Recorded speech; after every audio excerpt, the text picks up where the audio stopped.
Ayan, by to na naman. Meron na namang lumabas na bagong loan application. And sasagad-sagadin ko na guys yung pag-share ko sa inyo kung anong meron sa loan application na to. So, ang pangalan nito, kung makikita mo dyan sa title, ay si Pinoy Peso. So, under siya guys ng Inclusive Credit Lending Incorporation. So, SEC registered to guys. So, naka-register siya sa SEC. Pero, hindi porket naka-registered siya is maganda lang applyan. So, dito i-check muna natin siya. Para naman at least kapag nag-scroll kayo sa Google Play Store ng mga loan application at makita nyo tong si Pinoy Peso, alam nyo na kung magkano yung pwedeng ipaloan sa'yo at pwede mong ma-receive. So dito guys, bago ang lahat, para po sa mga gustong sumali sa ating pag-Gcash giveaway, weekly po yung pamimigay natin ng Gcash, no? And soon, mamimigay na rin tayo ng cellphone giveaway. Pero, mag-subscribe ka muna sa aking YouTube channel, i-like mo yung video na to at mag-comment ka dyan sa comment section. So ganun lang kadali guys yung ating mechanics. And para po sa aking mga solid supporters dyan, i-on nyo yung notification bell nyo kasi once na nakapag-live ako, mamimigay tayo ng pa-Gcash, no? So, balik na tayo dun sa ating topic sa bagong loan application na to, si Pinoy Peso. As of now, meron pa lang siya guys na 2.9 stars and 14 reviews nung in-install ko siya. So, if you wanna know more about this loan application, so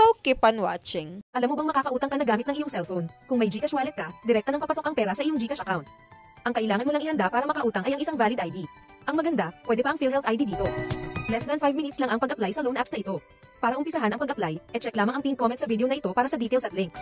So, disclaimer, no? So, hindi tayo agent or promoter ng mga loan application na to. So, dito guys, i-share ko sa inyo kung anong meron sa app na to. Kung magkano nga ba yung pwedeng ipaloan sa'yo at kung magkano yung pwede mong ma-receive. Dito nga, kung makikita mo sa kanyang loan application, meron siyang advertisement dito na kunin ang iyong limitasyon ng kredito ngayon. Tagalog na guys. So, Pinoy Peso. So, mabilis na pautang, tanggapin ng iyong utang diretso sa iyong bank account. So, 30,000 pesos yung pwedeng ipaloan sa'yo. Maximum to guys. So, wag ka muna mag-expect ng mataas na loan amount kasi kung bago ka pa lang, maliit pa lang po talaga yan. So, dito click natin yung instantly apply and dito mag-register tayo using our active mobile number and then click mo lang dyan yung next and then ito na nga sa ID type. So, ano nga ba yung available na ID dito? Dito guys, ang pwede po is TIN ID, driver's license, UMID, GSIS ID, voters ID, SSS ID, PRC ID, postal ID, passport, OWA ID, national ID, and PhilHealth. So, pwede dito yung PhilHealth, no? So, yan, fill upan mo lang yung mga yan and then dito, fill upan mo yung personal information, work information, contact references, which is magpo-provide ka dito ng 5 contact list. So, isipin mo kung sino yung ilalagay mo kasi pwede nila yung tawagan or i-text once na ikaw ay malapit ng ma-overdue or overdue na nga, no? Tapos, hindi ka pa makontak ka nun. And then, dito guys, sa additional,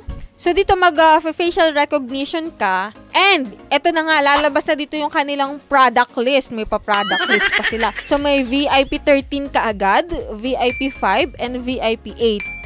So, yun, 13 agad, 5 at 8, no? So, nasan yung 1? So, yan, apply mo lang dyan. And, may withdrawal channel dito, which is, ang pwede sa withdrawal is GrabPay, GCash, Coins, Paymaya, RD Pawn Shop, and M. Luhulier kapag po ikaw ay cash pickup dun sa dalawang yon. So, dun, after nun guys, after mo fill upan yun, ito naman yung kasunod. Yan, application submitted. You can return to the application list and continue to apply for other products. A-applyan mo pa yung dalawang natitira and then yun, sasubmit pa nila and then i-review pa nila. So, wala pang nakalagay na loan details kung magkano i-approve sa'yo at kung magkano yung pwede mong matanggap. Parang kinukuha lang yung details natin dito sa loan application na to. Hindi ko alam kung ma-approve ako or hindi. So, yan guys, kung kayo ay first time at itatry nyo tong si Pinoy Peso, ay di ito yung mararanasan nyo at ito yung ma-experience nyo dito. Ito rin talaga yung mga ayaw ko sa ibabang loan application na na-applyan natin sa Google Play Store. Nung after mo mag-fill up ng napakatagal, after mo ibigay yung pangmalakasang ID mo,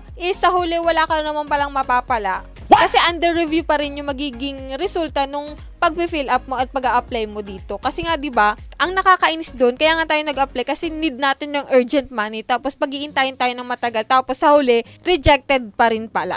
So yun yung nakakainis sa mga loan application na to. Pero ngayon guys, at least na-share ko sa inyo kung anong meron dito kay Pinoy Peso. And then sa huli, wala din kayo mapapala. So yan guys, kung nakaabot kayo hanggang dulo, kayo na lang magdi-decide talaga kung itatry nyo pa rin tong loan application na to. Kahit na naipakita ko na sa inyo na hanggang sa uli is walang nangyari. So yan lang yung vlog natin for today. Kung kayo may mga katanungan pa sa iba pang loan application na na-feature ko sa aking channel, comment nyo lang din sa baba. At kung may nais kayong i-share or ibahagi na experience sa mga OLA, share nyo din dyan para magkaroon ng idea yung iba, no? Ayan, kung hindi ka pa po nakasubscribe sa aking YouTube channel, kindly click the subscribe button at hit mo na rin ang notification bell para updated ka sa ating mga utangan serye, sa ating mga live, and sa ating mga weekly GCash giveaway. So, bye-bye na muna for now, guys!